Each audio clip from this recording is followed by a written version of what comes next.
साल का गोपाल और उसकी माँ। घर भले ही साधारण था, लेकिन उसमें प्यार की कोई कमी नहीं थी।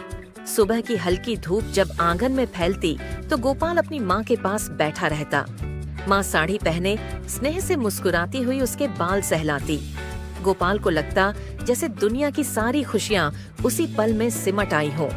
माँ अक्सर गोपाल को अपने पास बैठाकर समझाया करती, बेटा, जिंदगी में सच्चाई और मेहनत कभी मत छोड़ना।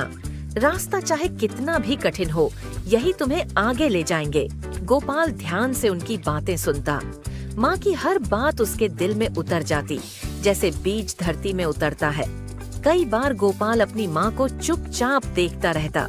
उसे लगता उसकी माँ कोई साधारण इंसान नहीं, बल्कि कोई परी है। माँ के चेहरे पर ऐसी शांति और रोशनी होती कि गोपाल की सारी थकान दूर हो जाती। उसकी आंखों में मासूम चमक आ जाती। शाम को माँ मिट्टी के बर्तन में खाना परोसती और अपने हाथों से गोपाल को खिलाती। सादा सा खाना, लेकिन उसमें माँ का प्यार घुला होता। गोपाल खुशी खुशी खाता और सोचता, इससे स्वादिष्ट खाना दुनिया में कुछ भी नहीं। एक रात अचानक भयानक तूफान आ गया। तेज बारिश, कड़कती बिजली और डरावनी हवाएं। गोपाल डर के मारे कांपने लगा और दौड़कर माँ से लिपट गया। बाहर अंधेरा और शोर था, लेकिन माँ की गोद में उसे पूरी दुनिया की सुरक्षा महसूस हो रही थी।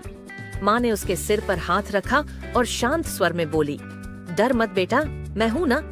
गोपाल की सांसें धीरे धीरे सामान्य हो गई। तूफान बाहर था, लेकिन माँ के पास सुकून और उजाला था। उसी रात गोपाल को सपना आया। उसने देखा चारों ओर सफेद और सुनहरी रोशनी फैली हुई है। उसकी माँ परी बन चुकी थी, चमकते पंखों के साथ। गोपाल आश्चर्य से उन्हें देख रहा था। परी माँ ने प्यार से कहा, बेटा, हमेशा अपने अंदर विश्वास रखना।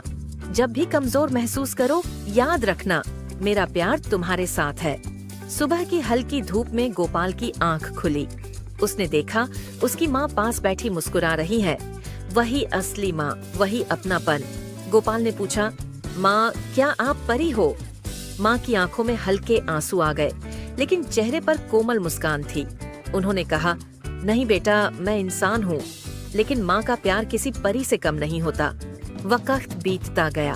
गोपाल बड़ा हुआ। अब वह आत्मविश्वास से भरा एक युवा बन चुका था। हाथ में किताबें, मन में सेवा का भाव। गांव के बच्चों को पढ़ाता, लोगों की मदद करता। उसके चेहरे की रोशनी उसके संस्कारों की पहचान बन गई थी। आज भी जब गोपाल आगे बढ़ता है, उसे लगता है कि माँ कहीं न कहीं उसके साथ है। वह परी बनकर नहीं, बल्कि दुआ बनकर उसके हर कदम के साथ चल रही है।